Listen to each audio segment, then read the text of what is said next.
Bismillahirrahmanirrahim.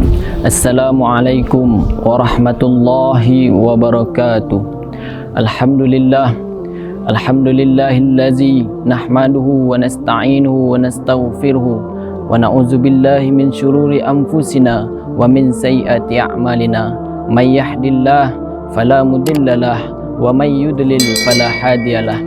Asyhadu an la ilaha illallah wahdahu la syarikalah wa asyhadu anna Muhammadan abduhu wa rasuluhu la nabiyya ba'dah. Allahumma salli wa sallim ala abdika wa rasulika Muhammadin wa ala alihi wa ashabihi ajma'in. Alhamdulillah, puji syukur kembali kita kepada Allah Subhanahu wa taala, yang dimana dialah Allah Subhanahu wa taala Tuhan semesta alam. Dialah Allah Subhanahu wa taala yang mana pada kesempatan kali ini Allah masih melimpahkan rahmatnya kepada kita semua. Allah masih melimpahkan nikmatnya kepada kita semua. Untuk itu marilah kita selalu mensyukuri nikmat Allah dengan sering mengucapkan alhamdulillahirabbil alamin. Karena Rasulullah sallallahu alaihi wasallam ketika beliau sedang melaksanakan salat malam, Sayyidatuna Aisyah melihat kakinya Rasulullah sallallahu alaihi wasallam sudah bengkak. Apa kata Sayyidatuna Aisyah? Ya Rasulullah, kenapa engkau beribadah sampai kaki engkau bengkak ya Rasulullah? Engkau adalah nabinya Allah, engkau adalah utusannya Allah. Lantas bagaimana engkau beribadah sampai engkau menyiksa badan kau ya Rasulullah? Apa kata Rasulullah sallallahu alaihi wasallam? Aku hanya ingin menjadi seorang hamba yang bersyukur, kata Rasulullah sallallahu alaihi wasallam. Itulah syukur yang dilakukan oleh Rasulullah dengan memperbanyak ibadah yang beliau lakukan untuk Allah, menghabiskan waktunya untuk beribadah kepada Allah Subhanahu wa taala.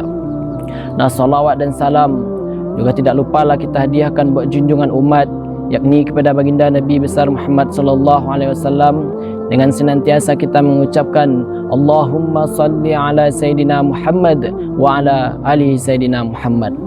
Rasulullah sallallahu alaihi wasallam adalah seorang nabi biasa yang ketika beliau masih menjadi manusia biasa, penduduk Makkah menggelarkan beliau dengan gelar Al-Amin. Al-Amin adalah dengan gelar orang yang tidak pernah bohong, orang yang selalu benar.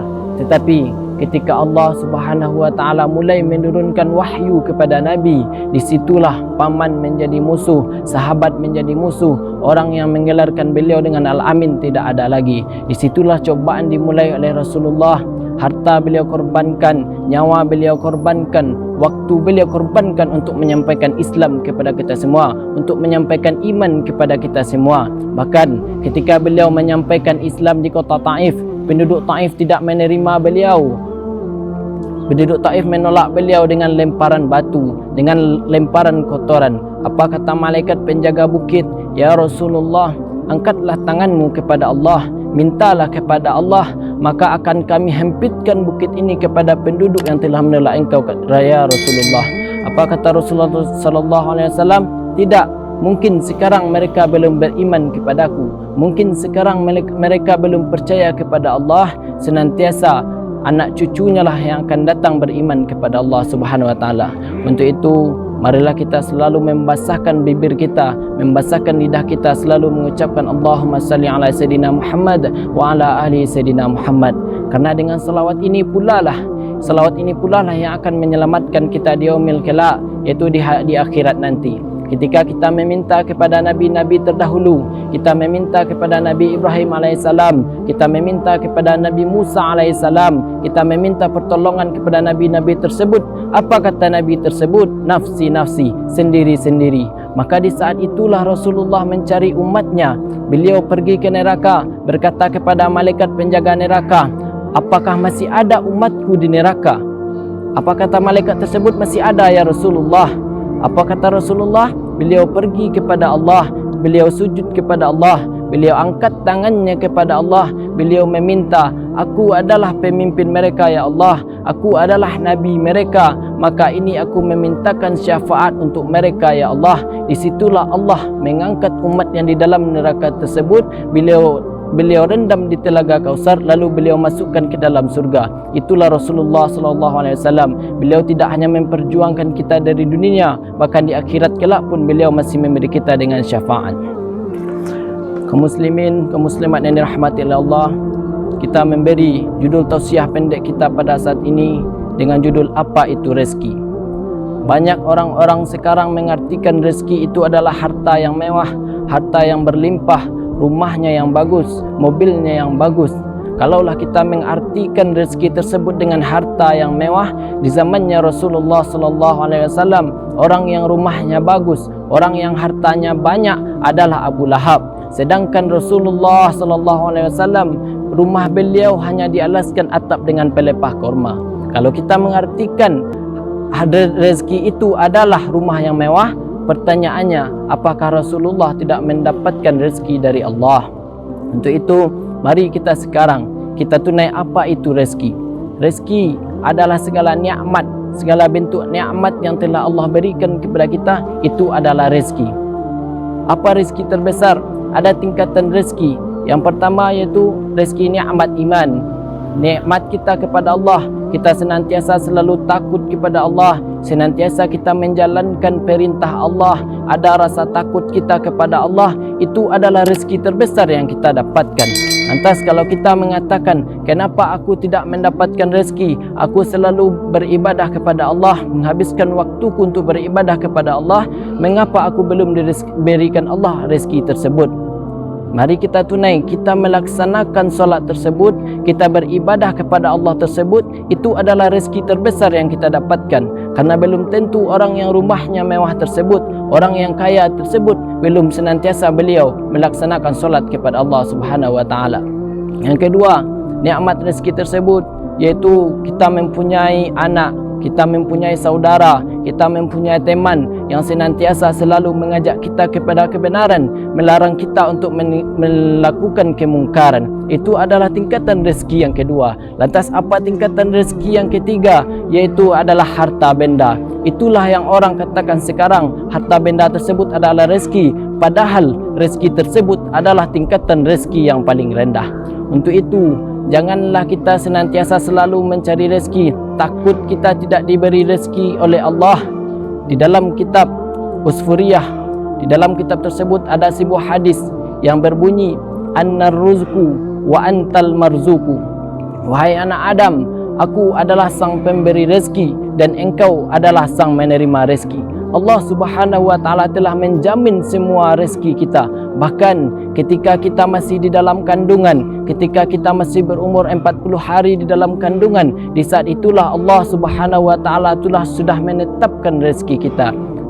Dan dalam kitab tersebut dapat kita ambil contoh bahwasanya Allah Subhanahu wa taala menciptakan seekor burung, yang dimana di seekor burung tersebut Allah ciptakan tombak di perutnya dan Allah ciptakan tombak di punggungnya. Di saat itu Allah juga ciptakan seekor ikan yang besar, yang dimana ikan besar tersebut memakan ikan-ikan kecil yang ada di laut. Ketika ikan itu memakan ikan-ikan kecil yang di laut, lantas daging-daging itu tersangkut di gigi ikan tersebut. Karena ikan tersebut tidak merasa nyaman, dia keluarkan mulutnya dari laut. Di saat itulah burung yang Allah ciptakan tadi masuk ke dalam mulutnya ikan tersebut. Burung tersebut memakan daging-daging yang tersangkut di gigi ikan tersebut, sehingga ikan tersebut tidak merasa lagi perih. Ikan tersebut pergi dengan senang, burung tersebut pergi dengan kenyang. Nah, dapat kita ambil seekor burung saja Allah jamin rezekinya dari daging-daging yang tersisa di ikan-ikan besar tersebut. Lantas bagaimana kita sebagai manusia yang selalu bersyukur kepada Allah, manusia yang selalu beribadah kepada Allah? Tidak mungkinlah Allah menelantarkan kita dengan tidak memberikan rezeki. Nah, di dalam kitab tersebut juga ada sebuah kisah yang bernama Syekh Ibrahim bin Adham. Syekh Ibrahim bin Adham adalah seorang yang kaya. Ketika beliau ingin berburu ke atas bukit, beliau duduk di sebuah tempat. Beliau makan sejenak, beliau beristirahat, beliau membuka roti untuk sarapan. Lantas roti yang beliau buka tersebut diambil oleh seekor burung gagak. Seekor burung gagak tadi mengambil roti tersebut, dia bawa pergi terbang. Karena Syekh Ibrahim bin Adham terheran dengan burung tersebut, lantas beliau ikutkanlah burung tersebut ke atas bukit. Ketika Syekh Ibrahim bin Adham sampai di atas bukit, beliau melihat burung tersebut sedang memberikan makan seorang yang diikat tangannya, seorang yang diikat kakinya. Syekh Ibrahim bin Adham menemui orang tersebut lantas berkata, "Kenapa engkau ada di sini?"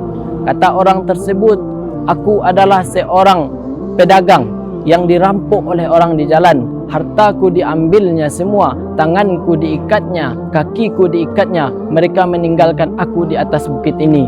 Telah 1 minggu aku di sini dengan tangan yang terikat, dengan kaki yang terikat. Maka disitulah Allah memberiku makan dengan datangnya burung gagak ini. Ternyata orang tersebut masih dijamin rezekinya oleh Allah, yaitu melalui burung gagak tersebut. Itulah yang dapat kita ambil hikmah. Jangan kita mencari rezeki di dunia ini. Yakinlah kepada Allah, kalau seandainya manusia ini telah Allah jamin rezekinya sampai kita mati nanti. Itulah tausiah pendek yang dapat kita sampaikan. Kalau ada salah, kami mohon maaf. Wabillahi taufiq wal hidayah. Assalamualaikum warahmatullahi wabarakatuh.